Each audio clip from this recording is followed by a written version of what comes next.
Hello बच्चों, कैसे हो आप सब।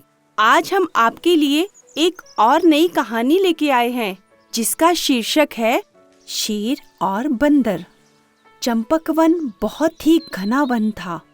उस घने वन में बहुत सारे जानवर रहा करते थे और सभी जानवर अपनी आज़ादी से घूमते फिरते थे और सभी जानवरों ने अपनी अपनी जगह पर कब्जा जमा रखा था।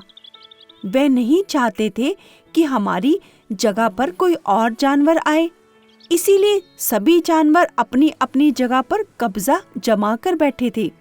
ऐसे ही एक पहाड़ी पर कुछ बंदरों ने अपना कब्जा जमा रखा था। वह बंदर उस पहाड़ी पर किसी को भी आने नहीं देते थे, ना ही कोई जानवर और ना ही कोई परिंदा। उस पहाड़ी पर कोई नहीं जा सकता था।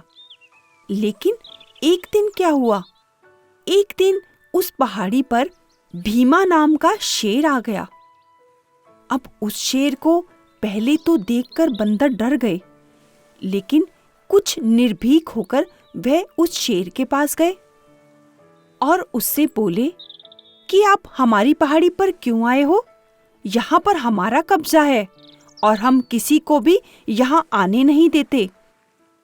अब भीमा शेर बोला, क्यों? यहाँ पर तुम लोगों का नाम लिखा है, यहाँ पर तो कोई भी आ जा सकता है।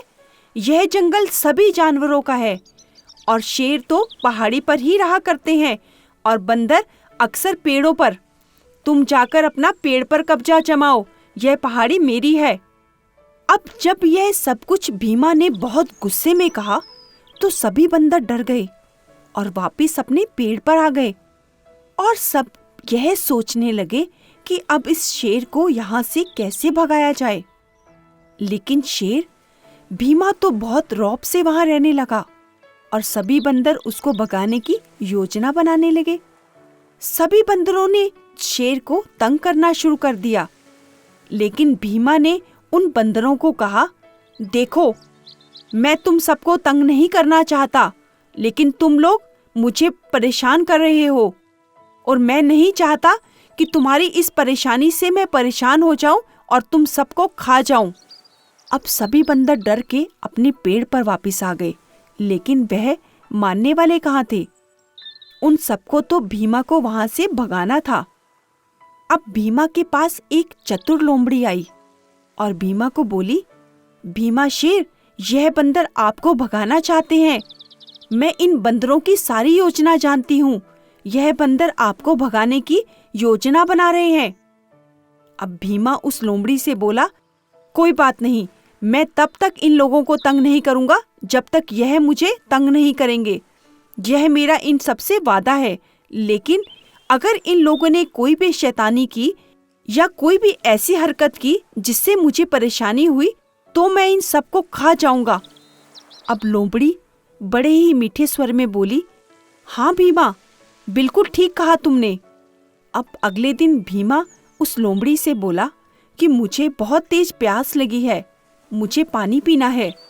अब लोमड़ी उससे बोली, हाँ भीमा, मैं यहीं पानी ले आती हूँ, तुम यहीं बैठो, अपनी गुफा पे आराम करो, मैं पानी लेकर आती हूँ। अब वह लोमड़ी गई और भीमा के लिए एक कठोते में पानी लेकर आ गई। अब जब यह सब बंदर देख रहे थे तो वह सोचने लगे, पानी और शेर को पानी, आज मजा चखाते हैं इस शेर को। वह बंदर सोचने लगे, अगर इस शेर को पानी पीने को नहीं मिलेगा तो यही प्यासा मर जाएगा। तब पता चलेगा इस भीमा शेर को कैसे बंदरों की पहाड़ी पर कब्जा जमाया जाता है। वह बंदर शेर को परेशान करते थे, कभी ऊंची पहाड़ी से पत्थर गिरा देते थे। अब तो उनकी योजना यह थी कि शेर को पानी ना दिया जाए। जैसे ही लोमड़ी शेर के लिए पानी लेकर आई तो बंदरों ने मिलकर उसके पानी को बहा दिया, ऊंची पहाड़ी से नीचे गिरा दिया। अब जब शेर पानी पीने आया तो खाली कठोता देखकर गुस्से में लाल हो गया और बोला, लोमड़ी, तुझे मैंने पानी लेने के लिए भेजा था, तू पानी लेकर नहीं आई?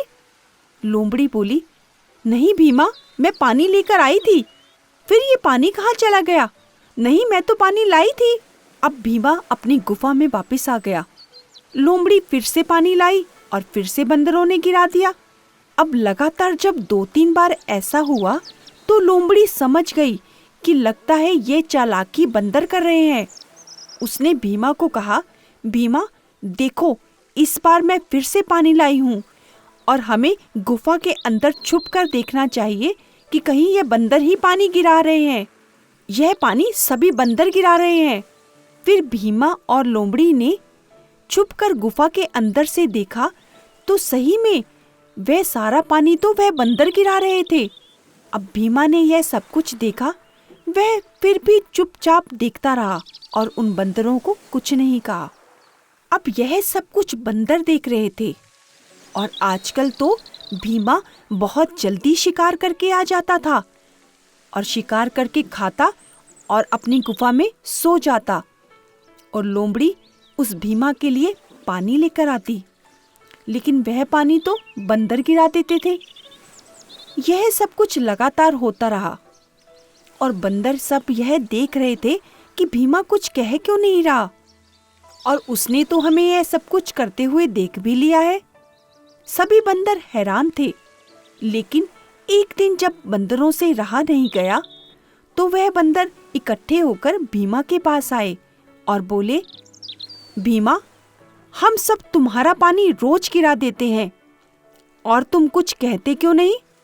तुम शांत होकर क्यों बैठे हो? अब भीमा बहुत ही मीठे स्वर में बोला, बंदरों, तुम्हें लगता है तुम मेरा पानी गिरा देते हो और मेरा नुकसान कर रहे हो?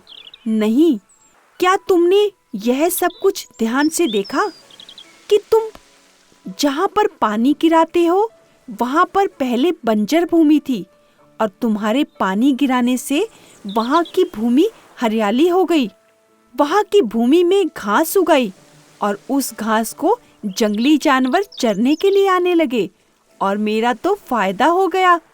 अब मुझे जंगल में शिकार के लिए नहीं जाना पड़ता। वह सभी जानवर तो मेरी पहाड़ी के पास ही आ जाते हैं और यह सब कुछ तुम्हारे पानी डालने से हुआ। सभी बंदर हैरान होकर सुन रहे थे।